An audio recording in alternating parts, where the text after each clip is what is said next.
वैसे मैं मरियम को दाद दूंगा, मैं आज उसे अप्रिशिएट करना चाहता हूं। तो आप ये जरा सुने कि मरियम क्या कहती है, सुने जरा। हसन हुसैन के पास आज जो भी है वो उनके वालिद से उनको नहीं आया। वो कहते हैं ना, ये पैसा कहाँ से आ गया कि बच्चे इतनी छोटी छोटी उम्रों में अमीर हो गए और अरबपति हो गए।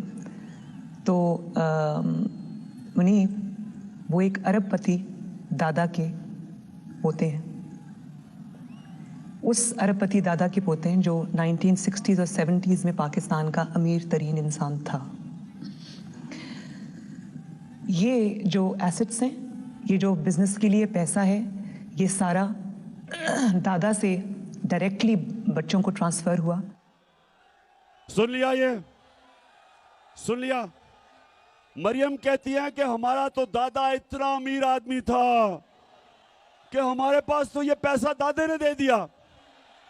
अच्छा, अब दादे ने दे दिया तो दादे का जो बेटा शहबाज शरीफ था वो ये क्या कहता है?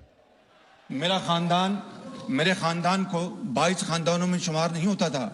मुझे इसके ऊपर बाइस से फख्र है कि मेरे वालिद का ताल्लुक एक गरीब किसान के घराने से था, हिंदुस्तान से। वो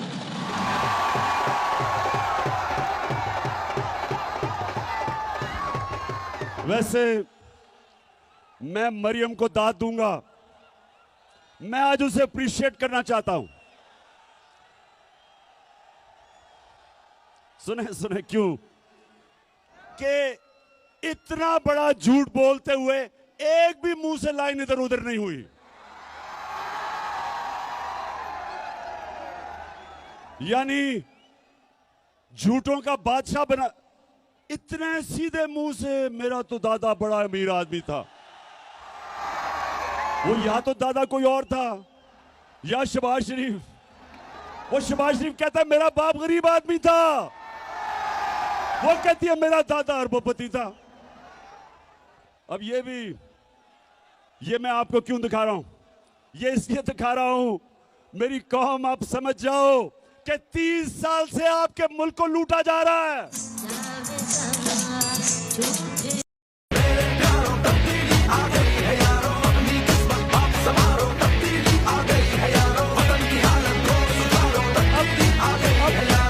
दूसरी तरफ आ जाओ, आसिफ जरदारी। अब आसिफ जरदारी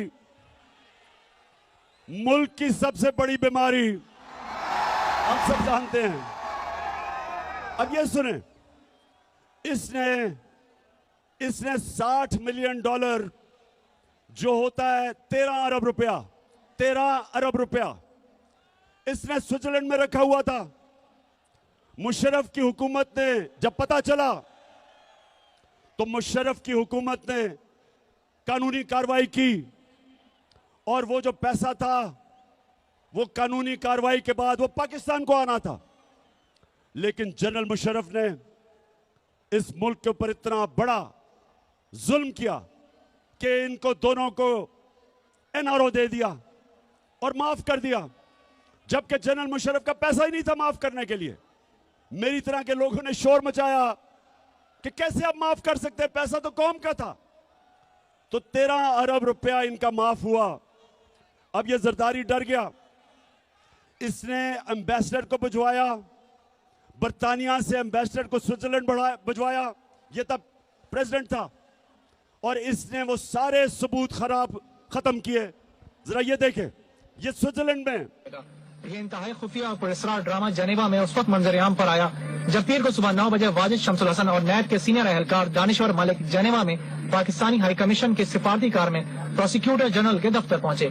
जराये के मुताबिक प्रोसिक्यूटर जनरल कई घंटों तक पाकिस्तानी हाई कमिश्नर और नैब के एहलकार को ये दस्तावेजात देने से मना करते रहे, क्योंकि इन दस्तावेजात को पाकिस्तानी सिफारत खाने की जानिब से कोई बाज़ाब्ता तौर पर वसूल नहीं कर रहा था। एनआरओ के बाद ये केस बंद कर दिए गए थे, मगर अब एनआरओ के खात्मे के बाद इस बात के मजबूत शवाहिद थे कि स्विस केस दोबारा खुल सकते हैं और ये शवाहिद पाकिस्तान की आला शख्सियत के खिलाफ इस्तेमाल हो सकते हैं।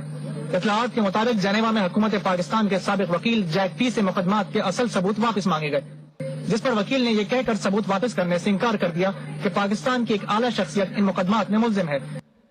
तो ये जब ये एनआरओ मिला बर्तानिया से जरदारी ने एम्बेसडर को भेजा, तब ये सदर था।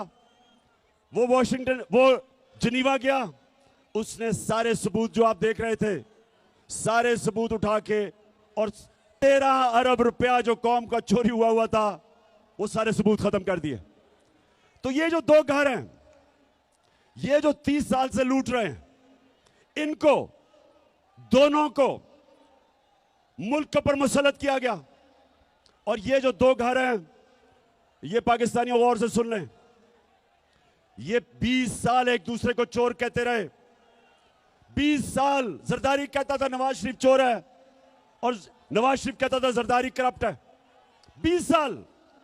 और जब तहरीक इंसाफ की सुनामी आई, दोनों इकट्ठे हो गए, दोनों चोर मिल गए। और अब इनको हमारे ऊपर मुसल्लत किया गया। 4 महीने में सारी कौम देखो कि उन्होंने किया क्या हमारे साथ। और मैं अब आपसे जो सबसे संजीदा बात करना चाहता हूं वो ये, अब ये मुल्क को संभाल नहीं सक रहे, मुल्क के हालात बिगड़ते जा रहे हैं।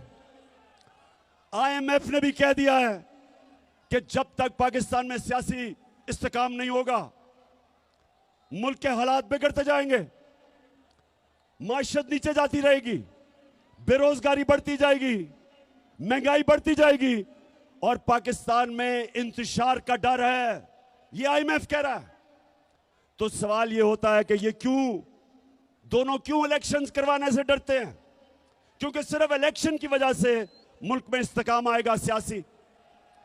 तो ये क्यों डरते हैं इलेक्शन से? ये डरते आपकी वजह से हैं। इनको पता है कि जब इलेक्शन हुआ, इनका नाम और निशान मिट जाएगा। और इसलिए एक ये वजह है, और दूसरी बड़ी इंपॉर्टेंट वजह है, पाकिस्तानियों सुनो, दूसरी वजह यह है कि नवंबर में नया आर्मी चीफ आने वाला है। और ये दोनों जरदारी और नवाज शरीफ, इनकी पूरी कोशिश है कि ऐसा आर्मी चीफ आए जो ये अपना कोई फेवरेट लेके आए। ये अपना आर्मी चीफ लाना चाहते हैं, क्योंकि पैसा इन्होंने चोरी किया हुआ है। ये डरते हैं कि यहां कोई तकड़ा आर्मी चीफ आ गया, एक मुहिब वतन आर्मी चीफ आ गया, तो वो पूछेगा इनसे। तो इस डर से ये बैठे हुए हैं कि ये दोनों मिलकर अपना आर्मी चीफ अपॉइंट करेंगे। अब मैं सारे पाकिस्तानियों से पूछता हूं, फैसलाबाद, गौर से मेरी आप बात सुनो। ये दो जब इनको मुश्किल पड़ती है मुल्क से बाहर भाग जाते हैं, अरबों रुपया इनका मुल्क से बाहर।